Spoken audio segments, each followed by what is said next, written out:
This is Future You with Jeff Salingo and Michael Horn.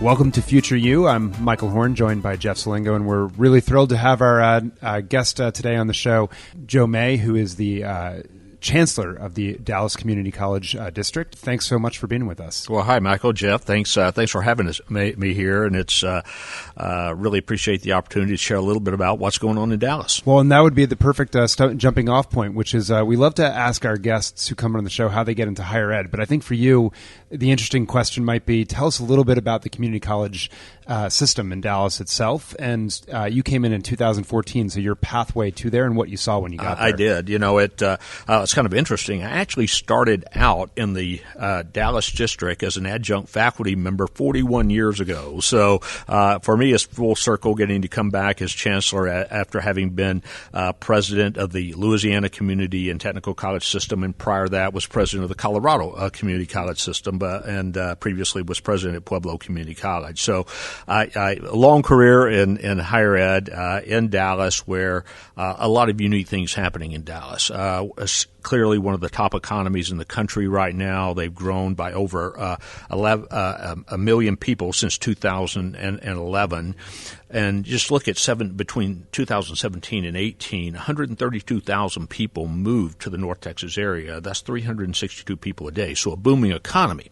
And that's the good news. The bad news is that about 395 people a day are moving in, and to take the jobs that are available in Dallas, as we look at that on a almost a daily basis, as we see these jobs opening up, and leaving many of the people that were born and raised in Dallas behind. In fact, we've seen in that same 2010, 2011, about a 15% decline in median family income, meaning that some people are benefit and some people are not, which is what we refer to as increased income disparity in the community.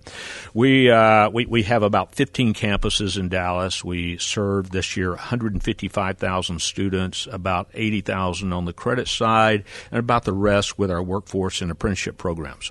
So you're no stranger to the community college system then nationwide, having had several posts. When you came into Dallas, what was the big challenge that you saw that you wanted to tackle and sort of where you wanted to make your imprint?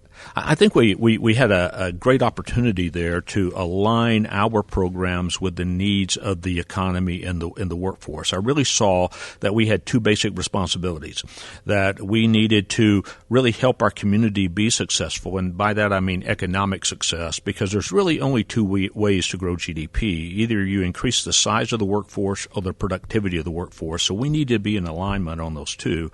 And second is we really needed to help business prosper, because if they're not prospering, they're not adding jobs. And we want greater opportunity for our students through greater job availability. So we talked about student success, and you put it in an interesting way, because higher education now is very interested in student success. And you talked about the accreditors in particular, right? When they measure student success, they look at the academic factors of student success. But you found in your experience, particularly in recent years in Dallas, that all the barriers to student success sometimes don't have anything to do with the academic side of things.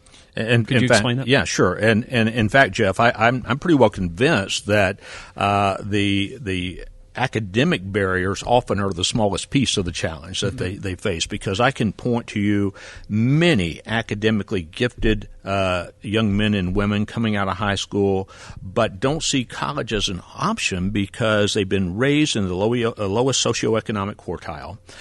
Their parents have told them all their lives that they can't afford to send them to college. And yet, despite that, these are bright young people that surely would have a future, but they believe that college is not for them. And part of that is that when we talk about higher education, we tend to talk about brand and lifestyle is what we tend to sell, when in reality, that's expensive, and that sounds expensive. And so they often aren't aware that there are lower cost options. They're often not aware that, in fact, they can have almost a free route to an education. So you have partnered with outside organizations, but also technology companies to try to figure out, okay, what are the barriers to student success for your students and how can we fix it? Can you talk a little bit about what you've done around like transportation Absolutely. and emergency aid and housing, all these things you're trying to tackle? Well, we did. We really helped stand up the Dallas County Promise first, which was designed to manage the transition from high school to college. Again, what is that? The Dallas County Promise? It's a last dollar scholarship that all a student has to do is to commit to start and finish college, complete their FAFSA. And let me pause on the FAFSA just a moment, because if you're coming from the lowest socioeconomic quartile, there's only one thing that correlates with whether or not you go to college, and it's not grades, and it's not ranking classes, it's not school, it's whether or not you complete the FAFSA. So we have been relentless in trying to get students, particularly from our poor performing high schools, to complete that FAFSA, and it's really paid off as we've done that. But that's really the purpose of the promise, and then go ahead and apply to college. But then once there, we engaged in what we called a student experience study, looking at what the barriers that our students face. And within days, we discovered transportation was huge. Mm-hmm. And in fact, it was so daunting for our students, we began to realize how what an impact it was having on their ability to simply complete a class. So persuaded our board to provide now free public transportation passes to up to 123,000 of our students each year. And we have about 35,000 taking advantage of that. And we believe that's made a difference. We also noticed that our students were missing meals, so we've now put food pantries at every campus, as well as train people to administer SNAP so that we could really help them take advantage of the benefits that they had already earned and make it more convenient for them. We're also in the process of rolling out an emergency aid program to meet those needs, so if their car breaks down, we can quickly get dollars to them to help solve that problem, or the electricity get turns off, whatever might happen to them in life to take care of that, support mental health services. But you mentioned housing. That's one that now when we look at the data that we collect on our students, housing-related items are now the top three. Now that transportation has bumped down, now that food is bumped down.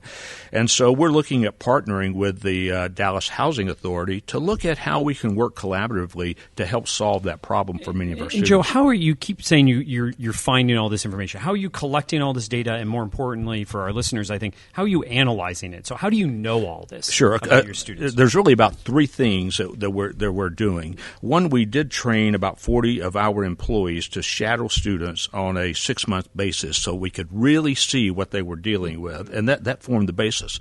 The second, we've partnered with Sarah Goldrick-Rab out of Temple University with the Hope Center survey to really take a look at needs, and we're doing that again this year. We also partnered with the Trellis Foundation out of Texas, out of Austin, that is also looking at similar needs for students. And we partnered with a tech company called Aunt Bertha. Funny name, but Aunt Bertha, we were the first to work with them in higher ed. But what they do, they have a cloud-based site that allows any individual to search for needs that are free and low cost, so that if they're in an abusive relationship and they need shelter, they can go to the site and see what's available nearby, or if they're hungry, or if they need other special needs. So we white label that, and the beauty of bringing that into our website is that I get to see what our students are searching for. So I can tell, I get a detailed monthly report that lays out, here are the needs, here's what they're looking for, so it helps us decide where we need to be investing and how we can best help our students. Just a great example of data and using the data to make data-based decisions in higher ed, which doesn't happen very often. Yeah, so the other piece I'm interested in that you mentioned is that getting people to fill out the FAFSA form. Yeah. You've integrated a lot with high schools. What does that work look like, and talk about those relationships you've built with high schools? Well, getting that relationship built is so important, and one of the big pieces is that we needed a way to communicate with everyone as to simply whether or not an individual had completed the FAFSA. And so thanks to our partnership with Salesforce.com, we have built built out that platform that enables us to communicate with the students, their parents, their teachers, their counselors, their principals on a weekly basis, so that if a person hasn't completed, we can really focus our energy on helping that individual. And for those that have already completed it, we want to support them, but we don't need to be shotgunning this. We can actually be very targeted and look at who we need to reach. And because we generally have cell numbers for both the students and their parents, we can do that by text and really supporting them in that process. And how difficult was it to get into those high schools? Everybody in higher ed wants like a P through 16 plus system, right? How does it actually work? Well, the great part is it turns out everyone likes free. So prior to that, we were really trying to get partnerships and expand them around P-Tech high schools, early college high schools, really work with those underperforming schools. And we started with the worst performing, where only about 11% were going on to get a college degree ever. But schools often didn't want to partner around that, and the reason for it, they were always, well, what's in it for us? They assumed that we were getting some kind of financial benefit by providing college courses for students while they were still in high school. So once we added the college promise to that, then suddenly everyone said, okay. And we said, now you've got to reform your school, or you can't be part of the promise. And they said, okay, well we're willing. So we're in. So now we're up to 57 schools, 12 school districts, and we'll add 10 to 12 a year. That's terrific. So last question, Joe, which is just talk to us about, as you measure impact and success, what do those outcomes look like? Yeah, a couple of things are very important, and I'm quick to say that the data right now is promising but not definitive in terms of what we're looking for. So out of the first cohort, which was last fall, we had 31 partner high schools at that time, 9,300 possible seniors. From those 31 high schools, our enrollment jumped from those schools alone by 35% year over year. Our 4-year partner who's in with us, they jumped by 30% year over year. So we know we took individuals that we called non-consumers of higher education and were able to get them in the door. Then we look at another piece of data, which is, okay, how many of them finished the first semester and then enrolled in the second semester? Mm-hmm. We ended up with 82% being in that category, which is 12% higher than we would have seen out of a normal class coming forward. And these frankly, were students that were struggling, because we also allow students to get their associate's degree while they're in high school. We never see those students again. They move right on to the university. So we tend to get the ones that weren't quite as prepared and weren't able to take advantage of that. So to have a 12 percentage point increase above what we projected is pretty amazing. Yeah, that's astounding. Thanks so much for sharing the story. It's something we're going to continue to follow, and appreciate you joining us today. You bet. It's great to be here. Thank you, Michael, Jeff. Yeah, we'll be right back on Future You. This episode of Future You was made possible with support from the Academy for Innovative Higher Education Leadership.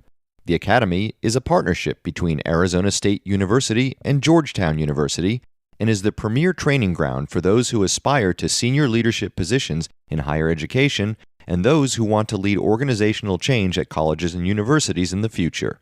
This episode was also made possible with support from Entangled Solutions. If you want to shape the future of education, Entangled Solutions would like to hear from you. Entangled Solutions is hiring smart, mission-driven team members interested in helping world-class institutions solve their most vexing challenges in learning and education. Learn more at entangled.solutions. And welcome back to Future You. Michael, that was a great conversation with Joe May from Dallas County Community College system. And one of the things that really struck me in that conversation with him is around student success. We tend to think about it as kind of an academic matter, but he really talked about how everything there around student success was almost everything outside of the classroom that was really preventing students from being retained and eventually graduating. Yeah, I think he's right on in terms of that observation. And a couple things struck me, Jeff, listening to him. One was the way he got at that information was not to sort of collect all the data under the sun, although data was really important to him. But it started with collecting individual students' stories, identifying causality, and then driving the data to back that up, which I think is important. We often sort of lose the actual stories themselves and sort of these N of one experiences, if you will. And so I thought his way that they went about it was incredibly intelligent and really helped them ask the right question to get beyond academic success as the answer for success or failure. And the other thing it reminded me of is Re-Up Education, a company we both know pretty well that re-enrolls dropout students. They did a report over the summer where they looked at the top 10 reasons that students drop out or stop out, as they would say, of college. And it was really interesting because academic reasons is near the bottom of that top 10 list. It's far more likely to be a health situation, a family situation, life balance, a financial reason, a whole host of reasons that are not academic, which I think if I recall, was like 8th or 9th on the list. I know you've also thought about this, though, Jeff, and concluded that faculty have to be a much bigger part of this effort. How does that play into it, and what does that look like? Yeah, Michael, one of the things about student success, the student success movement obviously started back in the 70s. It was really focused on retention and graduation, and now it's more about a culture at a college or university where it's student first and student centered. We hear those words all the time in higher education, but it's interesting to me, especially over the last decade, when we've thought about student success. We've thought about advising, for example.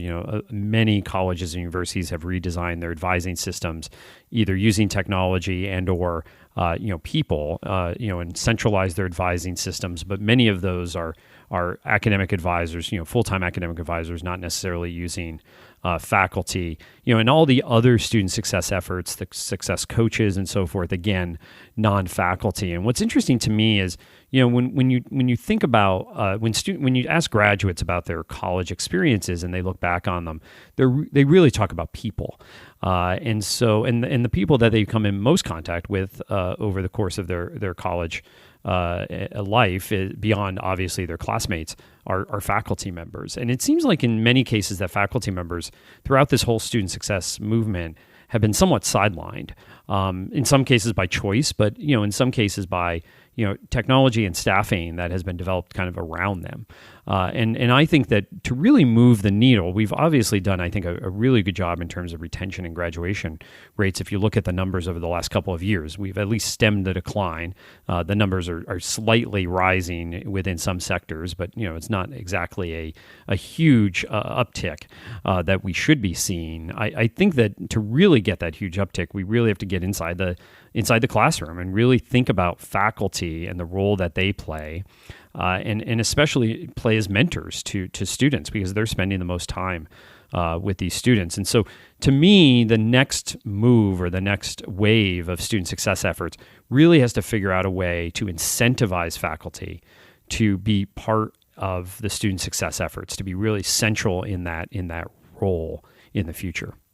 It's so interesting you said that, Jeff, because what I think we've seen in the K-12 realm, this is one of these places where Joe's obviously doing a lot to integrate high school with community college, but this is a place where I think higher ed could learn from K-12 education a little bit, is there have been so many efforts to do wraparound services or integrated student supports, as they call it in K-12 education, to support students in other parts of their lives, like healthcare and so forth. But I think the one conclusion I've drawn from this is that if these efforts are not integrated at the point of the teachers themselves, that they sort of fall flat. In other words, I go get my healthcare services. That's a plus now, but it doesn't mean I'm going to start achieving academically or complete high school or things like that, unless that's deeply integrated with the teacher and they know how to balance my other needs with academic load and so forth. It sounds like you're pointing to something similar.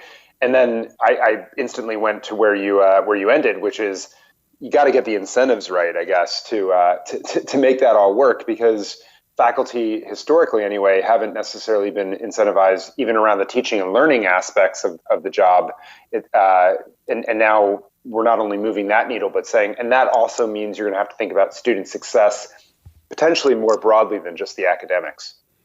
Right. And, the other thing that really struck me about our conversation about Joe is that, first of all, just the amount of different things that community colleges do and the issues that are front and center to him. I mean, we have a lot of four-year college presidents on this program, and it's interesting to me about some of the things they talk about compared to some of the things that Joe talked about, and you just start to really realize not only how diverse our higher education system is, but also the divide between the haves and have-nots. But Joe really is clear on what his his mission is. He talked a lot about the economy in Dallas.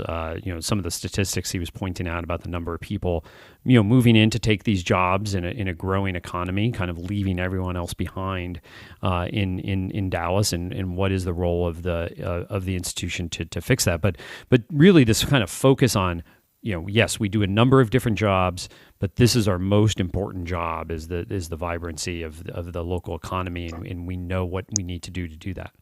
Yeah, I couldn't agree more, Jeff. And it's interesting, if you look at a traditional community college, I'm curious if you would list these same three, but I sort of think of them as having three missions, which are all pretty distinct from one another. So one, I would list academic transfer into four-year colleges for students. Two would be this vocational or career focus, right? The vibrancy of the economy and getting people ready for jobs in the region. And third would be even continuing education and enrichment, frankly, more broadly in the community.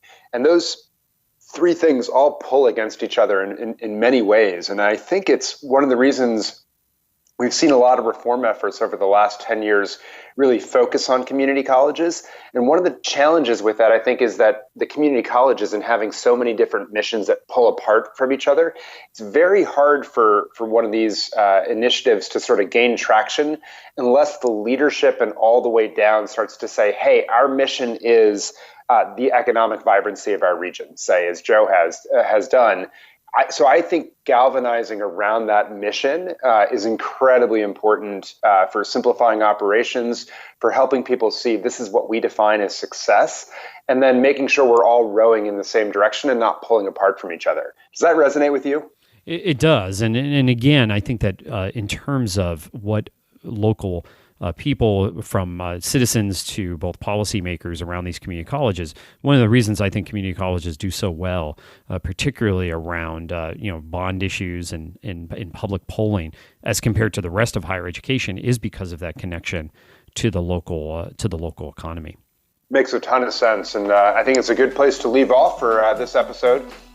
Great conversation again with Joe. Great to be with you, Jeff, and appreciate all of you tuning in to Future You, and we're excited to see you next time. Thanks so much. Hey folks, Michael Horn here. Hope you enjoyed the latest episode of Future You. And just a reminder to please subscribe to us on your favorite podcast platform. And if you like the podcast, rate us so that others can find us and find out about the good conversations that we're having here.